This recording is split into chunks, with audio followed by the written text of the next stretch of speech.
আমরা সকলেই জানি, আমরা সকলেই বাঙালি, কিন্তু এটাকে তারা হিন্দুত্ববাদীতে নিয়ে যাচ্ছে। কারণ তারা প্রথমেই আমাদের এই যে গণঅভ্যুত্থানটা হচ্ছে, শেখ হাসিনার যে পতন হলো, সেটা নিয়ে তারা কোনোভাবেই খুশির সম্পর্ক দিচ্ছে না। তারা উগ্রবাদী হিসেবে পরিচিতি পাচ্ছে। তাদের জার্নালিস্ট যারা আছে তারা সবসময় ভারতকে উস্কে দেওয়ার চেষ্টা করতেছে।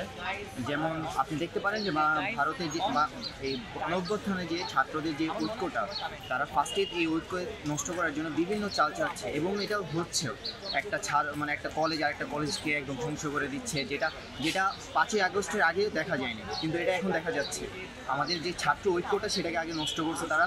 এখন তারা যে এই যে ধর্ম বর্ণ নির্বিশেষে আমরা সকলেই বাঙালি, সেটাকে তারা ব্যবহার করতে দিতেছে না।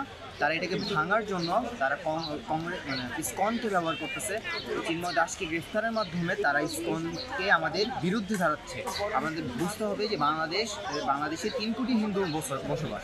সেক্ষেত্রে ইসকনেরও কিছু ভূমিকা আছে। 3 কোটি হিন্দুর ভিতরে ইসকনেরও কিছু সদস্য আছে। তো তারা চাইলেই এটাকে বাংলাদেশকে অস্থিতিশীল করতে পারে।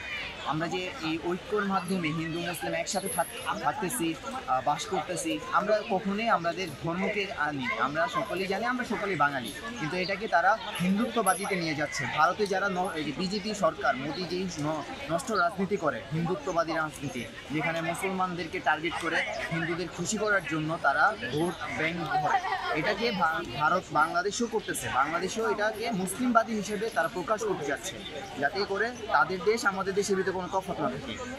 এই জন্যই তারা ইসকনকে ব্যবহার করে মুসলমানদের বিরুদ্ধে, মুসলমানের বিরুদ্ধে হিন্দুকে নিচ্ছে, হিন্দুদের বিরুদ্ধে মুসলমানকে। আমরা দেখতে পাচ্ছি হিন্দুরা ইসকনের বাহিনীরা বিভিন্নভাবে আদালতে